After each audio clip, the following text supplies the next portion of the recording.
Hello नमस्ते, जय श्री राम, जोहार and welcome to my channel Ghumantu Akash. तो दोस्तों, आप सभी का स्वागत करता हूं फिर से एक नए वीडियो में। ये जो वीडियोस होगा कुछ अलग होगा, और अलग इस वजह से क्योंकि मैं सोच रहा हूँ कि जैसे ये लॉकडाउन में कहीं घूमने आना जाना हो नहीं पा रहा है, मैं वीडियोस डाल नहीं पा रहा हूँ, तो क्यों ना कोई इन्फॉर्मेटिव वीडियो शेयर किया जाए आप लोगों के साथ। मुझे टूरिंग पसंद है, तो टूर जो प्लेसेस हैं अच्छे हैं, उन सब जगहों पर कैसे पहुँचा जा सकता है, इन सब चीज़ों को लेकर मैं वीडियोज़ बनाने वाला हूँ। मैं सोच रहा हूँ कि ये एक सीरीज़ ही बनाऊँ, अलग जगहों के बारे में जानकारी आपसे शेयर करूँ। तो ये जो पहला वीडियो मैं बनाने वाला हूँ, जो अभी शुरू हुआ है, चार धाम यात्रा जो उत्तराखंड में होता है, तो ये जो वीडियो होगा उसी के बारे में होगा कि वहाँ कैसे पहुँचा जाए, मौसम कैसा रहेगा, किराया कितना होगा, खर्चा कितना होगा आप लोगों का। चलिए फिर शुरू करते हैं। जय श्री शंभू। इसे छोटा चार धाम यात्रा भी कहा जाता है, क्योंकि जो बड़ा चार धाम यात्रा है उसमें केदारनाथ धाम, पुरी धाम, रामेश्वरम धाम और द्वारका धाम, ये चार इंक्लूड होते हैं। तो ये छोटा चार धाम यात्रा जिसमें गंगोत्री, यमुनोत्री, केदारनाथ धाम और बद्रीनाथ धाम, ये चार इसमें होते हैं, जिसे हम छोटा चार धाम यात्रा बोलते हैं। और ये जो चार धाम यात्रा है ये उत्तराखंड में होता है। इस शुरुआत हर साल अक्षय तृतीया के दिन इसके कपाट खुलते हैं, जो इस बार 17 मई को खुला है। इस साल वहाँ जाया नहीं जा सकता है क्योंकि जैसे लॉकडाउन चल रहा है, कोविड की वजह से सारा कुछ बंद कर रखा है। तो जो उत्तराखंड के सीएम साहब थे, उन्होंने अनाउंस किया था कि इस साल जो है चारों धाम की यात्रा को बंद रखी जाएगी। अभी टेम्प्रेरी बंद है या परमानेंट बंद, ये कंफर्म नहीं है। जैसे कंफर्म होगा तो मैं आपको ज़रूर बताऊंगा।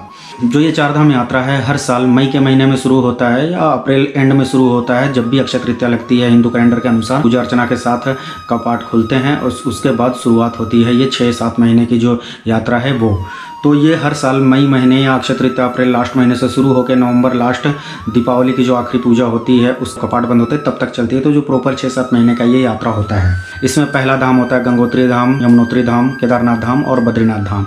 कहते हैं कि ये चारों धाम इकट्ठे दर्शन करने से ही हमें पुण्य मिलता है या फिर जो यात्रा संपन्न मानी जाती है।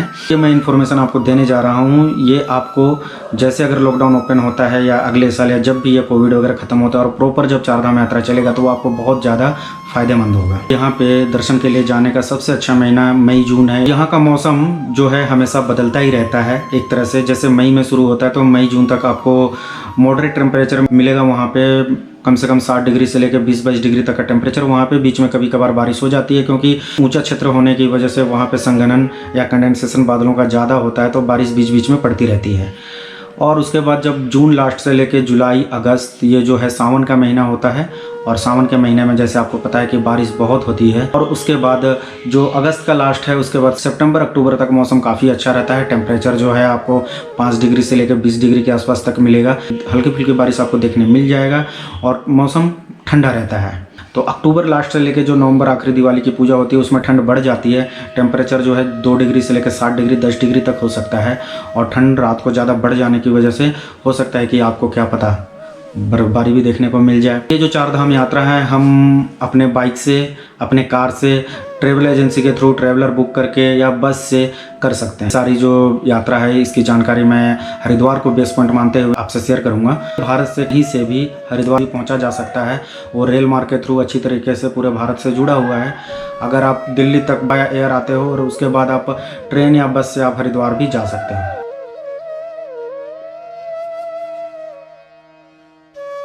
तो चलिए फिर अब जर्नी शुरू करते हैं। हरिद्वार को बेस पॉइंट मानते हुए हम लोग आगे की तरफ बढ़ेंगे। तो सबसे पहले हम हरिद्वार से बरकोट जाएंगे, जो कम से कम 174 किलोमीटर के आसपास है, और मसूरी की खूबसूरत वादियों से होते हुए हम देहरादून होते हुए बरकोट जाएंगे। 174 किलोमीटर में आपको बहुत अच्छी सीनरीज वगैरह देखने मिलेंगी। अगले दिन हम सुबह उठ के बरकोट से जानकी चट्टी जाएंगे, जो कम से कम 45 किलोमीटर है, और वहाँ से फिर होती है यमुनोत्री की 6 किलोमीटर की ट्रैकिंग शुरू। अगर आप पैदल यात्रा कर सकते हो तो अच्छी बात है, अन्यथा आप डोली, घोड़े, खच्चर में भी बैठ के जा सकते हो। यमुनोत्री धाम पहुँच के हम वहाँ पे यमुनोत्री मंदिर में पूजा पाठ करके अर्चना करने के बाद थोड़ा आसपास के जो क्षेत्र हैं उनको देखेंगे, अवलोकन करेंगे, और खूबसूरत वादियों का जो एक बोलते हैं ना कि आनंदमय अनुभूति लेंगे। उसके बाद फिर हम लोग वापस बरकोट आ जाएंगे। दूसरे दिन भी हम बरकोट में ही स्टे करेंगे। तीसरे दिन हम बरकोट से गंगोत्री के लिए निकलेंगे। बीच में हरसिल, धराली वैली वगैरह पड़ते हैं जो काफ़ी सुंदर हैं, और इसकी जो डिस्टेंस है बरकोट से गंगोत्री की वो कम से कम 180 किलोमीटर है, जो आपको कम से कम 7 से 7.5 घंटे ले लेगी। अभी जब भी कहीं भी रहें या कहीं भी जाएँ तो अर्ली मॉर्निंग जितना जल्दी हो सके पहाड़ों में निकलने की कोशिश करें, कम से कम 5 बजे के आसपास, तो जो डिस्टेंस है वो अच्छा कवर हो जाता है। जब हम गंगोत्री पहुंचेंगे तो गंगोत्री पहुंचने में कोई परेशानी नहीं होगी, कोई ट्रैकिंग नहीं है वहाँ पे, क्योंकि जो गाड़ियाँ हैं वहाँ प्रॉपर गंगोत्री धाम तक जाती हैं। आप वहाँ पे पार्किंग में गाड़ियाँ लगा के फिर आगे की तरफ आप जा सकते हो। और इस जगह से जो गंगा की एक धारा निकलती है उसे हम लोग भगीरथी कहते हैं।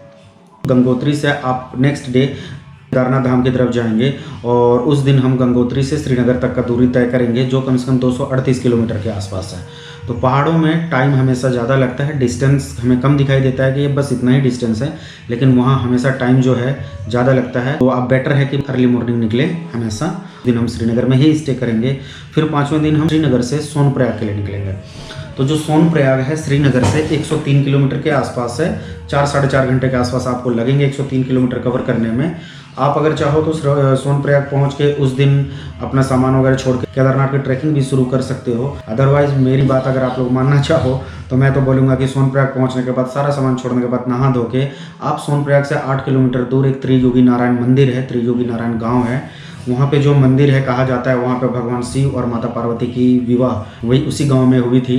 तो मैं बोलूँगा कि जब इतने दूर आए हो तो क्यों इस जगह को छोड़ना है ना। आप त्रियोगी नारायण मंदिर चले जाना, त्रियोगी नारायण मंदिर में मंदिर के दर्शन करना और उसके बाद वापस आके होटल में उस दिन स्टे कर जाना। तो अगले दिन हमारी केदारनाथ की यात्रा शुरू होगी। तो सुबह जल्दी उठ के नहा धो के हमें गौरीकुंड पहुंचना होगा, क्योंकि जो हमारी गाड़ियां हैं वो आगे जाएंगी नहीं सोनप्रयाग से। तो हमें वहां का जो लोकल टैक्सी है वो लेने के बाद सोनप्रयाग से जो दूरी है गौरीकुंड की वो 5-6 किलोमीटर है और टैक्सी पर पर्सन कम से कम 40 या 50 रुपये किराया लेगी।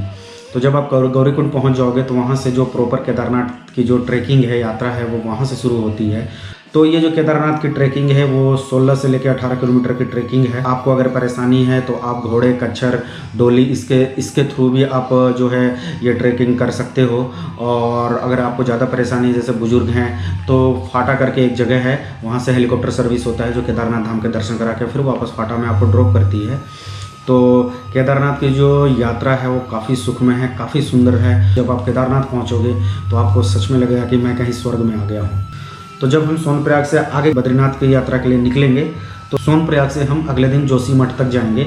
जोशीमठ वहाँ से 184 किलोमीटर के आसपास। जोशीमठ में भी आदि शंकराचार्य के पुराने मंदिर है, काली माता के पुराने मंदिर है, तो अगर आप वो देखना चाहो तो वो भी देख सकते हो। फिर अगले दिन हम जोशीमठ से बद्रीनाथ धाम को जाएंगे, जो वहाँ से 45 किलोमीटर के आसपास है। ज़्यादा समय आपको लगना नहीं है। आप सीधे बद्रीनाथ धाम के दर्शन करने के बाद वहाँ से 5 किलोमीटर के आसपास में माना गांव है, जिसे तिब्बत बॉर्डर में भारत का आखिरी गांव माना जाता है, उस तरफ। अगले दिन हम बद्रीनाथ से निकलेंगे श्रीनगर के लिए, जो कि 184 किलोमीटर के आसपास है और ये कम से कम 6 से 7 घंटे आपको ले लेगी। फिर अगले दिन हम श्रीनगर से हरिद्वार के लिए आ जाएंगे, जो कम से कम 130 किलोमीटर के आसपास है। हरिद्वार आके स्टे कर सकते हो।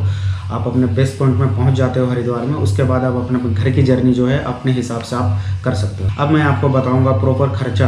तो ये प्रॉपर जो चारधाम यात्रा करना है हरिद्वार टू हरिद्वार तक, ये कम से कम 1500 किलोमीटर या इससे थोड़ा सा ज़्यादा भी लग सकता है। वो डिपेंड करता है कि आप जो है इस चारधाम के अलावा उस रूट में अगर कुछ देखने आने जाते हो तो।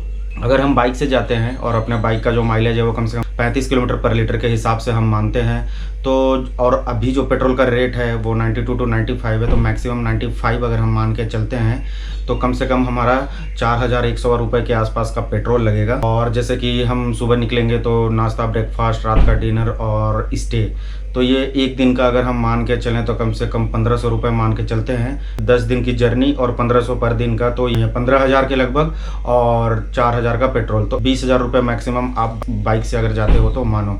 अगर हम कार से जाते हैं और कार का माइलेज हम 10 से 12 किलोमीटर पर लीटर के हिसाब से माने तो जो अभी के रेट के हिसाब से आपका जो पेट्रोल है वो 10 से 12,000 रुपये का लगेगा।